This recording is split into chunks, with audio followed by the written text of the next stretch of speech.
नमस्कार। कभी ऐसा लगा है कि स्क्रीन पर बस स्क्रॉल करते करते हमारे खुद के विचार भी कहीं बदल रहे हैं? आज हम एक ऐसी ही अदृश्य लड़ाई की बात कर रहे हैं जो हमारे ध्यान के लिए है और इस बात के लिए है कि डिजिटल दुनिया में आखिर सच क्या है। सोचिए, ये बात आज के ज़माने में कितनी ज़्यादा सही बैठती है।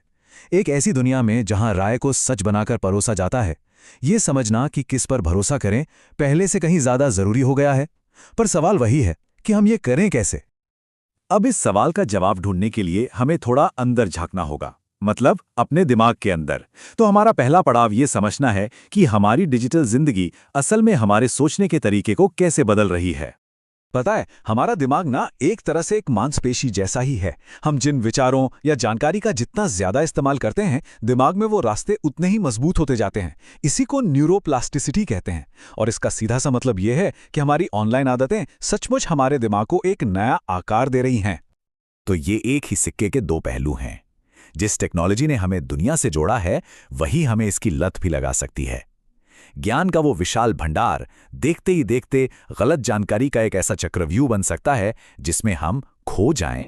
तो ये सब हमें आखिर ले कहां जा रहा है? क्या एल्गोरिदम और ट्रेंडिंग टॉपिक्स अनजाने में हम सबको एक ही दिशा में धकेल रहे हैं? क्या इससे हमारी अपनी अलग तरीके से सोचने की क्षमता कम हो रही है? और जानते हैं, जब हम सब एक जैसा सोचने लगते हैं या एक ही चीज देखने लगते हैं, तो ये उन लोगों के लिए एक बहुत बड़ा मौका बन जाता है जो हमें मैनिपुलेट करना चाहते हैं। चलिए देखते हैं कि गलत जानकारी फैलाने की ये प्लेबुक असल में काम कैसे करती है। जरा सोचिए, अगर आपके शहर का, आपके मोहल्ले का जो एक पहरेदार था, वो अचानक चला जाए। सिटी हॉल में क्या हो रहा है, अब इस पर किसी की नजर नहीं है। कुछ ऐसा ही होता है जब स्थानीय अखबार बंद हो जाते हैं। एक खतरनाक सन्नाटा छा जाता है।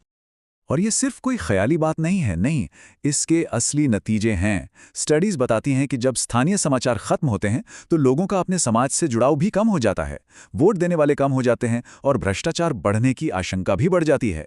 इसका असर बिल्कुल साफ और नापने लायक है। और देखिए, नेचर की तरह ही इंफॉर्मेशन की दुनिया में भी कोई खालीपन नहीं रहता। इस खालीपन को भरने के लिए पक्षपाती स्रोत दौड़ पड़ते हैं, जो सिर्फ बंटवारे और गुस्से को हवा देते हैं और हमें एक दूसरे से और भी दूर कर देते हैं।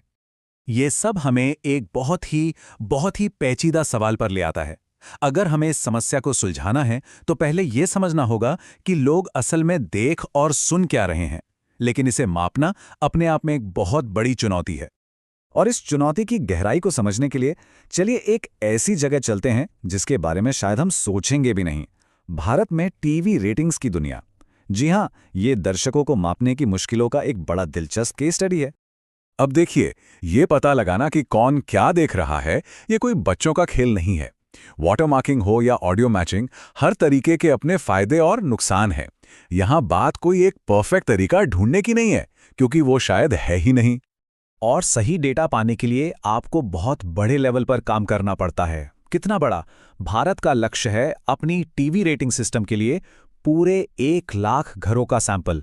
इससे आप अंदाजा लगा सकते हैं कि यह समझना कितना बड़ा काम है कि लोग देख क्या रहे हैं। यहां पर आरपीडी यानी रिटर्न पाथ डेटा जैसी नई टेक्नोलॉजीज काम आ सकती हैं। इसे ऐसे समझिए, जैसे आपके टीवी के सेट टॉप बॉक्स से सीधे रेटिंग एजेंसी तक एक डायरेक्ट हॉटलाइन जुड़ गई हो। ये ज्यादा सटीक हो सकता है, सस्ता है और इसमें छेड़छाड़ करना भी मुश्किल है। तो ठीक है, प्रॉब्लम तो समझ आ गई, पर अब सवाल ये है कि हम इस दुष्प्रचार से लड़े कैसे। चलिए कुछ रणनीतियों पर नजर डालते हैं। जो एक्सपर्ट्स हैं वो एक तीन तरफा रणनीति की ओर इशारा करते हैं। पहला, जो प्रॉब्लमेटिक कंटेंट है उसे मार्क करना। दूसरा, समझदारी से उसका जवाब देना। और तीसरा, लोगों को खुद जानकारी को समझने के लिए तैयार करना।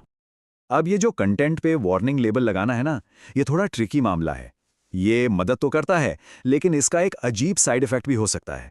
अगर हम सिर्फ कुछ ही पोस्ट पर वार्निंग देखते हैं तो हमारा दिमाग अपने आप ये मान सकता है कि बाकी जिस पर लेबल नहीं है वो सब कुछ 100% सच है, जबकि ऐसा हमेशा नहीं होता। और यहीं पे सबसे जरूरी बात सामने आती है कि आप सिर्फ फैक्ट से, सिर्फ आंकड़ों से गलत जानकारी को नहीं हरा सकते। नहीं, ये सब साइकोलॉजी का खेल है। संदेश किसी ऐसे इंसान से आना चाहिए जिस पर भरोसा हो, वो इज्जत के साथ कहा जाना चाहिए और उन बातों से जुड़ा होना चाहिए जिन्हें हम सब मानते हैं। और आखिर में मीडिया लिटरेसी। ये बिल्कुल वैसा ही है जैसे किसी को मछली देने के बजाय उसे मछली पकड़ना सिखा देना। ये हमें जानकारी को खुद परखने और लंबे समय तक अपना बचाव करने के लिए साधन देता है। तो इतनी सारी चुनौतियों और इन समाधानों को देखते हुए हम यहां से आगे कहां जाएं? हम उस एक सच पर, उस एक रियलिटी पर वापस कैसे पहुंचें जिस पर हम सब सहमत हो सकें? देखिए, एक बात तो बिल्कुल साफ है, इसका कोई एक जादुई हल नहीं है। इस समस्या को ठीक करने के लिए हम सबको मिलकर काम करना होगा, एक व्यक्ति के तौर पर, टेक कंपनियों को और सरकारों को भी। लेकिन यहाँ एक बहुत ज़रूरी चेतावनी भी है। हमारा मकसद समझदार बनना है, जागरूक बनना है, ना कि हर चीज़ पर शक करने वाला एक सनकी इंसान। क्रिटिकल थिंकिंग और हर चीज़ को खारिज कर देने वाली सोच के बीच एक बहुत ही महीन रेखा। तो हम आपको इसी सवाल के साथ छोड़े जाते हैं कि हमारी जानकारी का भविष्य अभी लिखा नहीं गया है। हम सब उस कलम को पकड़े हुए हैं। सवाल ये है कि उस कहानी को लिखने में हर किसी की भूमिका क्या होगी।